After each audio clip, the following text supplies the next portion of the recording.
All right, welcome everyone to another deep dive. Today we're going exploring the ideas of, well, someone I find to be a very fascinating thinker, Carl Jung.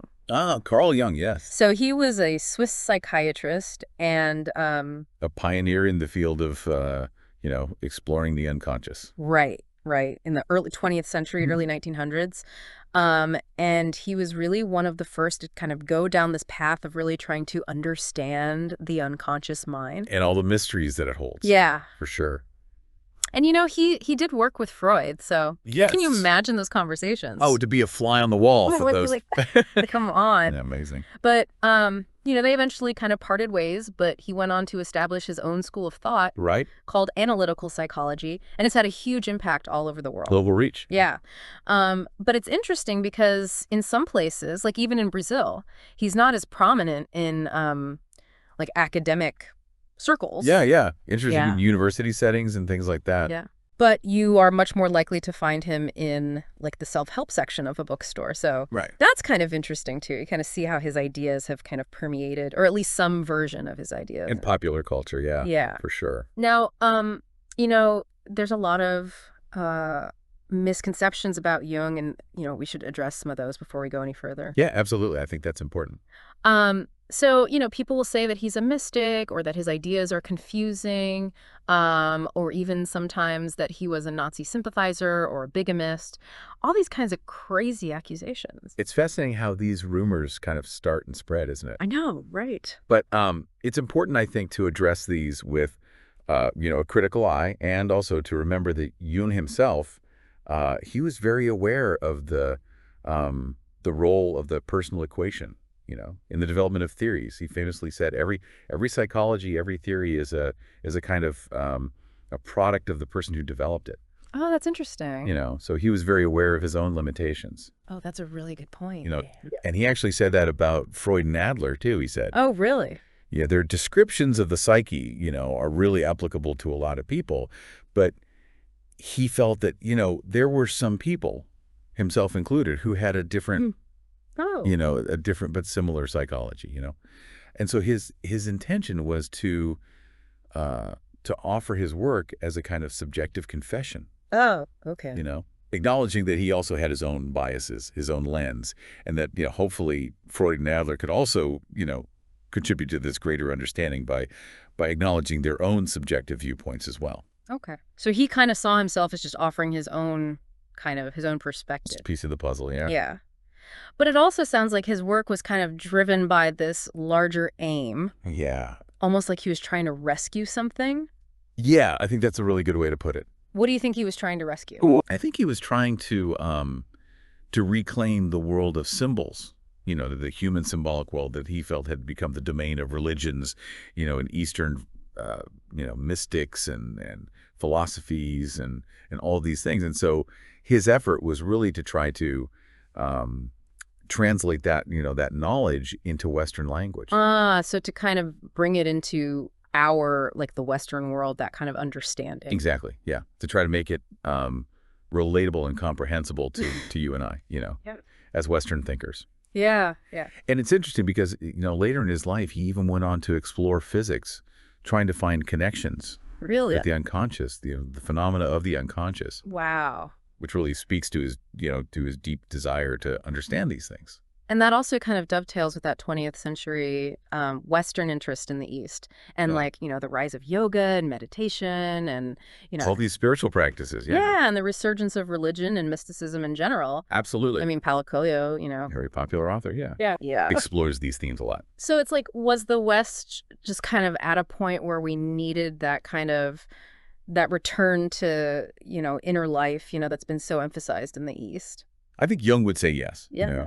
He was very much a proponent of that idea that, that we had reached a point in Western culture where this was crucial for our psychological well-being. Right. And speaking of religion, he had a very specific definition of religion. Yes. It wasn't just about believing in a certain, Right. creed or something like that. Okay. He said it was the careful consideration and observation of certain dynamic factors conceived as powers, spirits, demons, gods, laws, ideas, ideals, or any other definition given by man to such factors.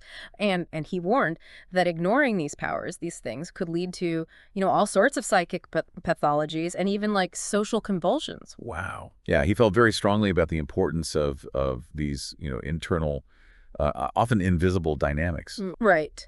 But it's important to understand that, and this is where a lot of people get confused, he wasn't saying like, go out and join a religion, Right, exactly. He wasn't advocating for any specific religion or mystical activity. No, not at He all. was really addressing people whose unconscious was no longer contained by traditional churches or traditions, Yeah, it's like the old wineskins couldn't hold the new wine anymore. Yeah. You know? Right. And he really saw himself as a scientist, right? Absolutely. An empirical scientist. Yeah.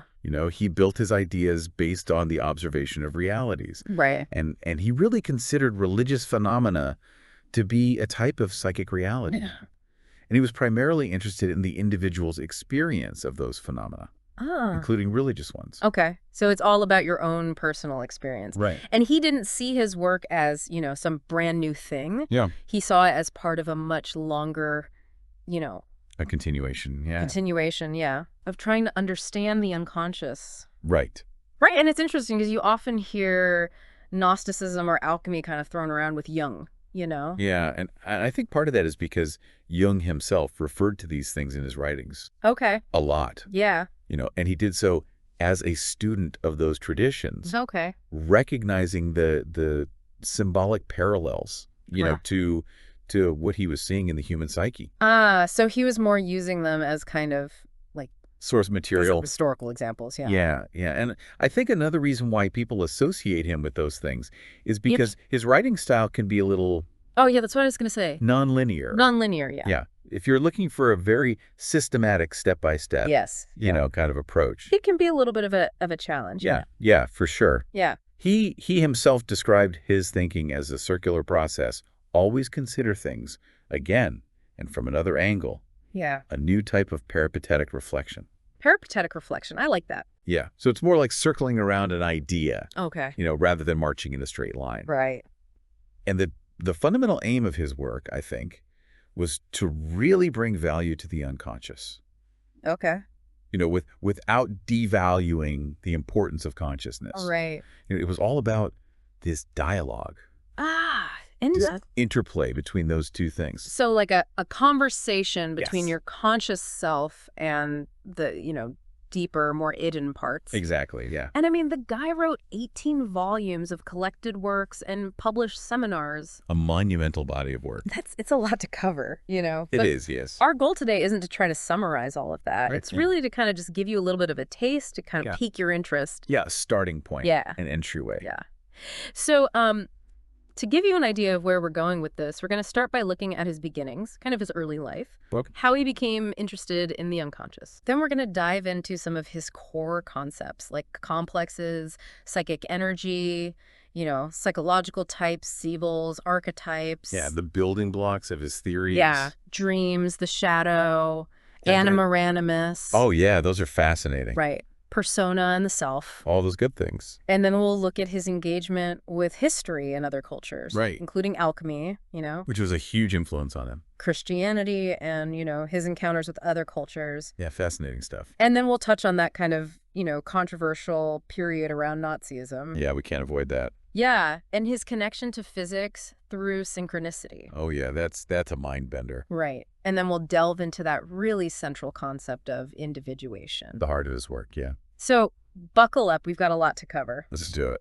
Now, having explored Jung's early life, his core concepts, his forays into history, different cultures, even physics with synchronicity, we're now at the heart of it all, and that's individuation.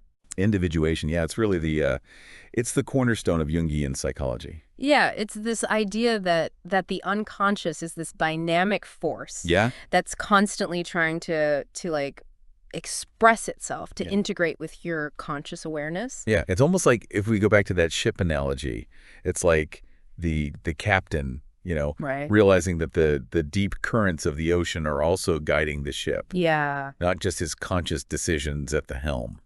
Right. And the crew down below, they have their own, like, wisdom Yeah, about what's going on. exactly. And the captain can't just ignore that. No, they've got to listen to what's coming up from below. Right. And so this journey of individuation requires you to kind of, bring your conscious will into alignment with, those deeper impulses. Mm, But it also means, paying attention to the realities of the external world. yeah. And it's not always it can lead you away from the rest of the fleet, the collective. Yeah, it can lead to a divergence from the norms. Yeah. The expectation. And even in opposition to the majority. So Exactly. this can create both internal and external conflict Right. because you're kind of going against the grain. Rocking the boat a little bit. Yeah. Yeah. Now, Jung believed that the unconscious often presents itself as an other, throughout your life, Yeah. something that's separate but connected to you. Yeah. That's a great point. And so individuation is about, like, recognizing and giving a voice to that other. Yeah, exactly. Right. Yeah. But it also involves confronting some really tough ethical and moral questions. Right? Because as you're kind of navigating this inner landscape, you might find yourself moving beyond, like, just automatically accepting what society tells you, Yeah. or culture, Right. or even, patriotic dictates, Yeah, you start to develop your own ethical framework, Right. which may not align with the prevailing norms. Yeah, so it's about discovering your own compass, your own true north, Yeah. rather than just blindly following, The collective map. Yeah. Yeah. But that comes with a cost, right? It does, yeah. There's a responsibility to that. Right. To that kind of divergence. Because something must be offered in return. Okay. You can't just take. And so this is where, he emphasized the role of the individual in society. Yeah, it's not just about becoming an individual in isolation. Okay. It's about recognizing that, that you have a role to play Yeah. in the larger collective. Okay. And that it's through this process of individuation that new values are created. Ah, interesting. And old ones are challenged. Okay. And that real social transformation relies on those individuals who are willing to bring, the hidden aspects of themselves and the hidden aspects of the collective Okay. into conscious awareness. So it's not just about becoming like this, This self-absorbed individual, yeah. Yeah, right. Yeah. Individuation is very different from individualism. Yeah. It's about realizing your unique nature and potential, but also realizing that what happens to another human being resonates within you as well. Wow.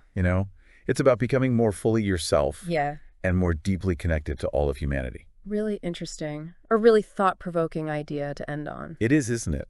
And it leads us to this final thought for you, the listener. Okay. Consider Jung's idea that your individual process of individuation, with its ethical and moral challenges and its potential to, lead you away from those norms, is actually essential for the creation of new values and the transformation of society. Okay. So that, as you go about your day, just think about whether you see examples of this in the world around you, Yeah. and maybe even in your own life, Yeah. your own journey. Very interesting. Yeah. Well, thanks for joining us for another deep dive, It's been a pleasure. and we'll see you next time. See you then. Guys, see you in another podcast. Don't forget to subscribe to our channel.